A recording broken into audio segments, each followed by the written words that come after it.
ମୁଁ doctor Ramprasad Roy central red cross bus centre Cuttack.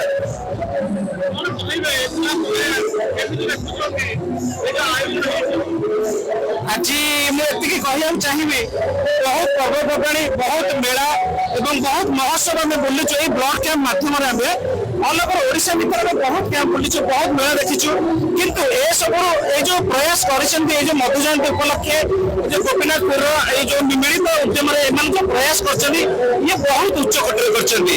ଏମାନେ ପ୍ରାୟ ଓଡ଼ିଶାର ସମସ୍ତ ଲୋକ କଳାକୁ ମୁଁ ବହୁତ ମଣ୍ଡପ ଦେଖିଛି ସତ, କିନ୍ତୁ ଏସବୁ ଏଇ ଯୋଉ ଆଜି ବିରୂପା ମହୋତ୍ସବର 14ତମ ଉତ୍ସବରେ ଏଇ ଯୋଉ କରିଛନ୍ତି ଆଜିର ଆମର ବ୍ଲଡ୍ କ୍ୟାମ୍ପ ଚାଲିଲାଣି ଦୀର୍ଘ 24 ତାରିଖରୁ ଆଜି 29 ତାରିଖ 5 ଦିନ ହେଇଗଲା।